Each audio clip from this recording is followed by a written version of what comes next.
George Armistead.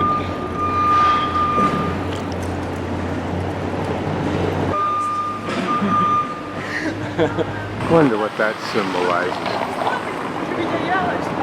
I think I'm returning through this park on a route that I hadn't taken yesterday.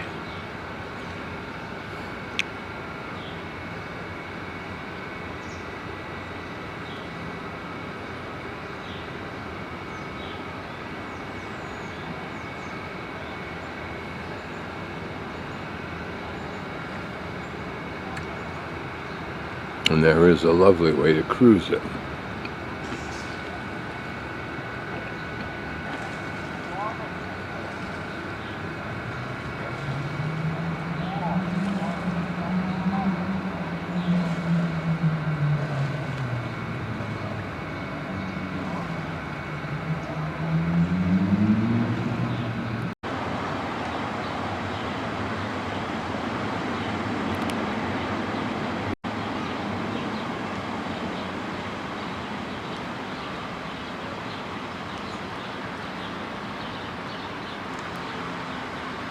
And they're a nod, I believe, to the Japanese.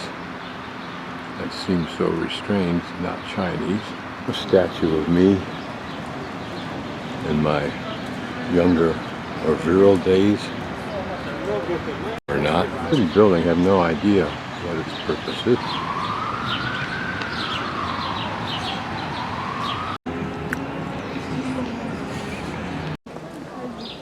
Guess is that this symbolizes the location here where the barricades were thrown up, perhaps first or most significantly.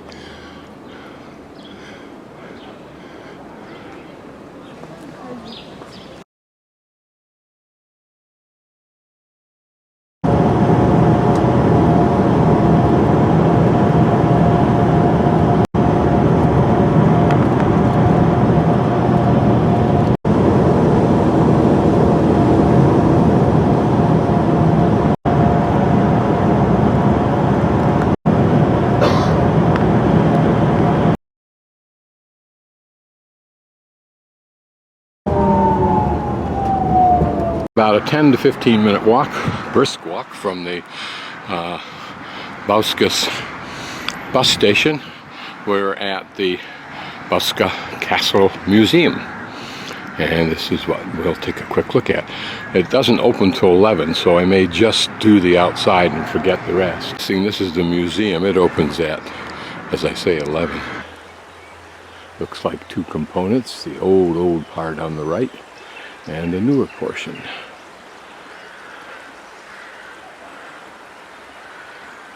Mildly defensive, it seems like, compared to so many forts, but when you've got a max elevation, at least in Lithuania, of less than 1,000 feet, probably aren't a lot of high places to choose from.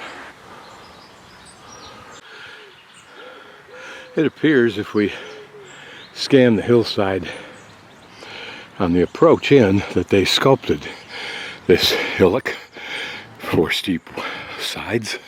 There's water on that side of the castle also. Certainly appears to be the newer portion. Whether it's completely rebuilt or not, don't know. They just referred to howitzers. And looking further downstream, I'll pan back up, but you can see again the hillside appears to have been sculpted so that it was uniformly steep. But a pretty location, even if they never had to fight a battle. I don't know if we can go in, so we will. Wait to get thrown out. Be clear, all of this is real new. I just killed a wild boar and had it mounted while they were walking, I suspect. No, I don't know how far I can go inside of this complex, since I think I'm past the ticket gate already. To the basements of the castle. Whether this is a reproduction of how it would have looked, I don't know. So for €5, we'll go upstairs into the museum. Nearby, but not exactly here, is called the burial field, Semi-Gallian. burial field, from which a lot of the artifacts that we're going to see come from the 8th to the 11th century. Buried in wooden coffins in long rows, which I assume this portrays. Were buried with spears, knife or sword, axe, rarely a socket chisel. Women's burials contained a mattock, a sickle-like knife, and all, in rare cases, a knife, and an array of other miscellaneous items sometimes found. These apparently are some of those items. You can imagine these necklaces being worn and prized in bronze, it appears. Swords, and looks like the scabbard points in bronze. Some kind of brooches, and again bracelets. So from this vicinity, some actually very well crafted stone implements. This looks large and clunky, but look at that hole in the center. Look at how precise these holes are.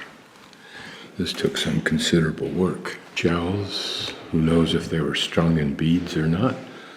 Bone awls, old cannon, but notice how it's been warped by its own heat probably. This is the castle in the 1660s. Been perhaps the lord of the castle or some other important personage of the time being memorialized. In a skull in the medicine museum, I believe, in Kaunas, and it had cleaved a disc right off the top of the front of the man's skull. Looking at this axe, you can see such an implement would be capable of that. It's long, probably sharp and thin.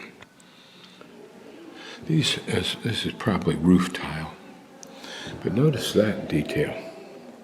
It kind of gives us a hint as to how pretty these buildings might have looked originally.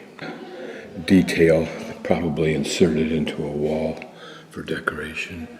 Interesting looking character. The swashbuckling garb of the day. Many have we seen of these?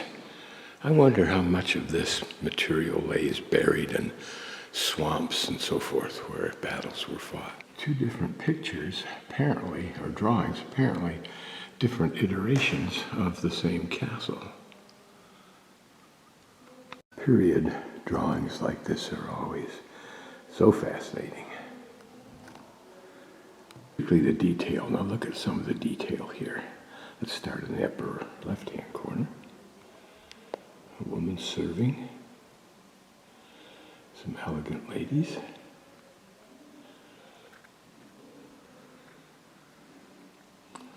A discourse, including a couple of ladies, it looks like.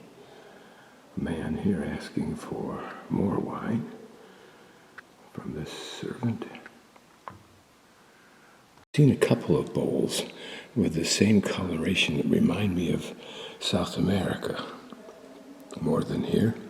These are examples of how the floor tile or brick is colored and laid out.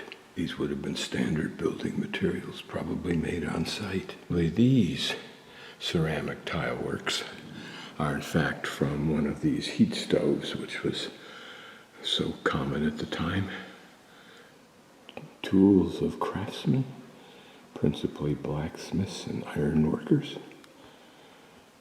Perhaps we need to say metal workers in general. This looks like a glass blower's illustration, although for what that is I don't know, unless it will be a pane of glass. This is the tileman's workshop apparently. Huh. Implements of the craft. I wonder if there aren't videos somewhere that illustrate these drawings that would have been used as templates. Tool might have been some kind of scribing tool.